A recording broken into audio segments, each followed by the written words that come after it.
Vous pouvez vous asseoir. Enfin, si vous avez Bonjour, besoin monsieur. une chaise, peut-être. Est-ce qu'il y a besoin d'une chaise? Oui, je préférerais pour mes jambes. Si ça vous dérange pas. On va s'en occuper. Ah, attendez, monsieur. Non, non, non, on va vous mettre une chaise devant, là. Voilà. Que je puisse vous voir. J'ai emmené tout plein de papiers. Je pensais que la SPIP allait être là. Ouais, alors, il y a madame la directrice du SPIP qui est présente, monsieur, et j'ai effectivement au dossier, on va y venir, un certain nombre déjà de justificatifs. Donc, s'il en manque, je vous demanderai si vous les avez. Mais voilà. Donc là, en tout cas, monsieur, on se voit aujourd'hui dans le cadre de votre demande d'aménagement de peine, puisque vous aviez été condamné... Monsieur S. a été condamné en 2018 à 8 mois de prison ferme pour conduite sans permis sous l'emprise de l'alcool. Sa peine a été suspendue pour raison médicale, mais il doit maintenant l'exécuter. Monsieur S. demande à pouvoir la purger à domicile avec un bracelet électronique. Or, condamné à nouveau 5 ans plus tard, en 2023, pour les mêmes faits, à 6 mois de prison ferme, il bénéficie déjà d'un bracelet électronique. La question aujourd'hui, en tout cas vous en faites la demande, que le bracelet électronique soit finalement étendu à cette nouvelle peine de 8 mois.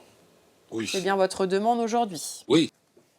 Parce que la prison, ils ne peuvent pas m'accepter parce que j'ai des appareils pour les jambes et respiration. Alors, je précise aussi que cette peine de 8 mois, initialement, elle avait fait l'objet d'une suspension pour raison médicale. Et donc, à ce moment-là, vous étiez dans une situation où le médecin avait estimé que votre état de santé était totalement incompatible avec l'exécution de votre peine, avec justement le risque d'amputation au niveau de la jambe. Il était question d'une gangrène. Enfin voilà, une situation très, très dégradée.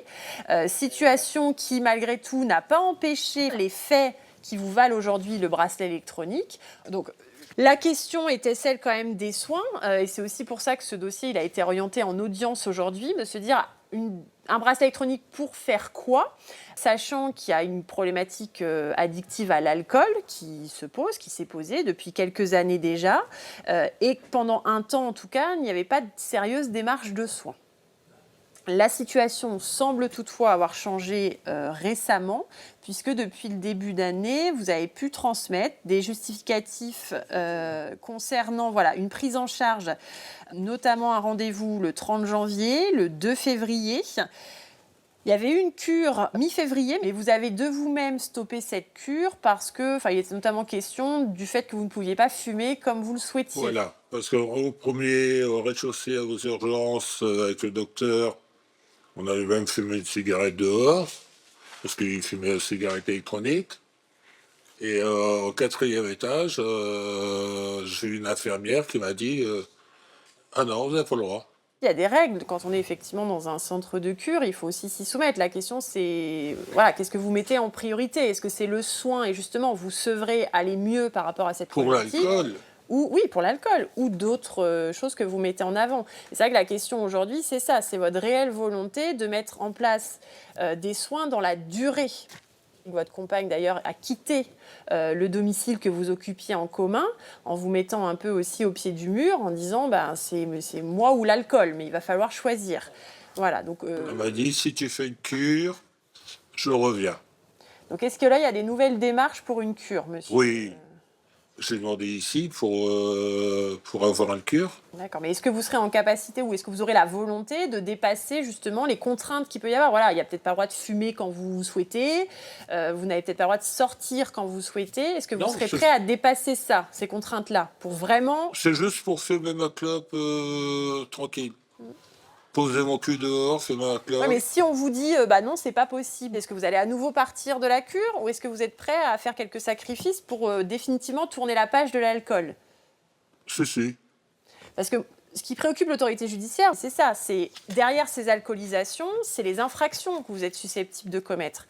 Et notamment des infractions au volant de votre véhicule. Donc c'est pour ça que cette question des soins, elle se pose aujourd'hui pour l'autorité judiciaire. C'est de savoir si aujourd'hui vous êtes en capacité de ne plus prendre le volant après avoir bu. Non, déjà j'ai plus encore le droit pendant 2 ans ou 3 ans. Oui, mais ça ne vous avait pas empêché les faits pour lesquels vous êtes sous bracelet électronique aujourd'hui. Vous aviez déjà des problèmes de santé, vous aviez déjà une interdiction à ce moment-là de conduire un véhicule qui n'était pas équipé d'un dispositif anti-démarrage par éthylomètre, et pour autant, vous aviez conduit alcoolisé.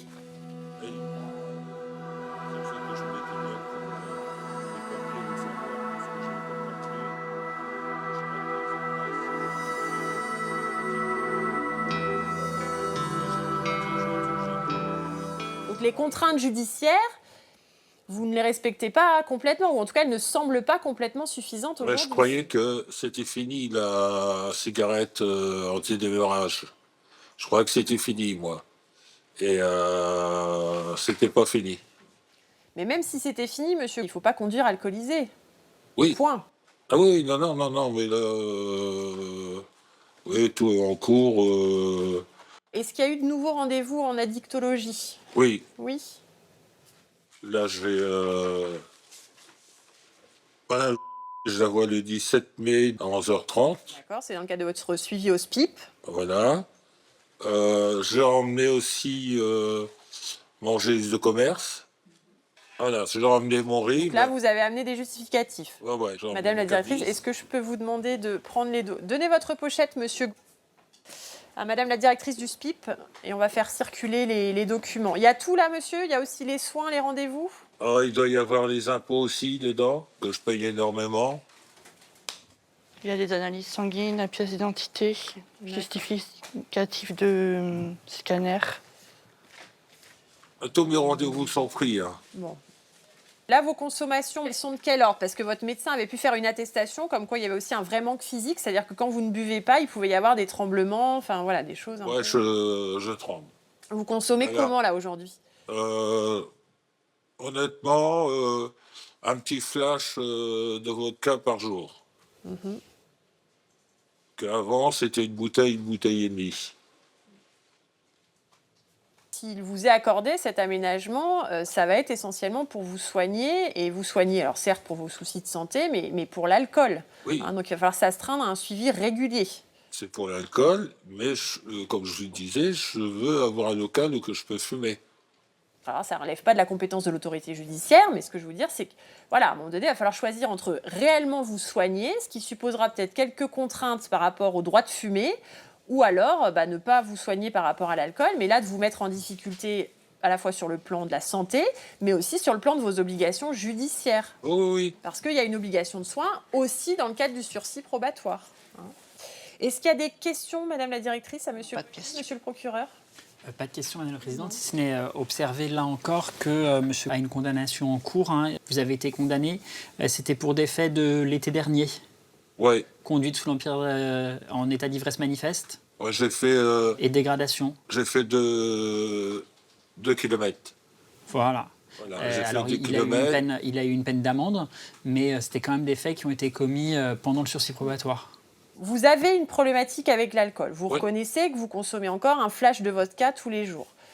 J'ai Le été 15 ans. minimum du minimum, c'est 15 de ne ans pas sans boire. reprendre. Voilà, mais c'est de ne pas prendre le volant, que ce soit d'une camionnette, d'une voiture, d'un scooter ou même d'un vélo, quand vous avez bu. Et en l'état actuel, c'est en fait en réalité ne pas prendre le volant du tout, parce qu'il y a toujours quand même cette notion d'alcoolisation quotidienne. Voilà. Non. Madame la directrice, pour votre avis sur la demande d'aménagement de peine?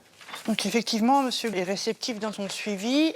Il appelle régulièrement le SPIP pour l'informer des examens médicaux. Tout le temps. Et effectivement, le SPIP a constaté que la consommation était encore bien présente. Parfois, quand vous appelez, on le sent, on l'entend, et vous pouvez aussi le reconnaître. Le travail sur l'addiction, il est vraiment essentiel. Alors effectivement, il nous a très récemment fourni les justificatifs de ses rendez-vous à venir. Et puis, il y a les problématiques de santé au-delà de l'alcool, qui est interrogé, IRM cérébral à passer, Doppler en urgence, enfin, voilà. Il est grand temps que vous vous preniez en main, monsieur.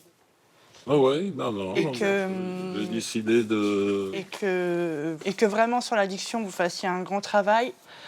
Pour autant, là, en l'état, le SPIP est favorable à l'extension de la DDSE. Merci, Madame la directrice. Monsieur le procureur.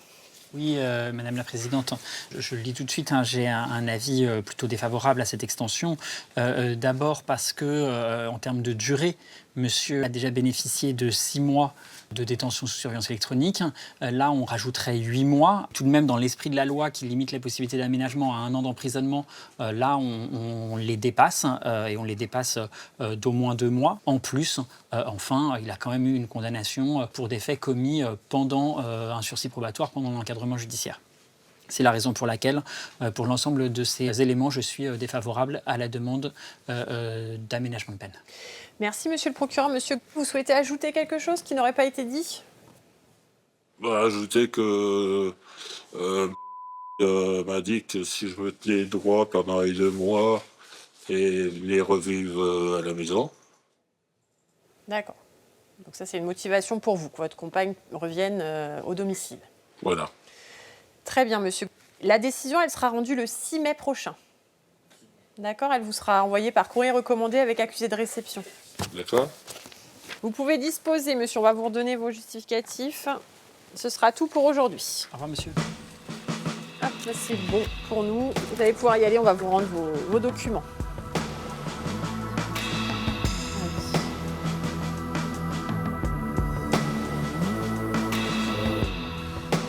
C'est compliqué, mais en tout cas, c'est pas moi qui vais résoudre ce problème. Voilà. Au revoir, monsieur. Merci, au revoir.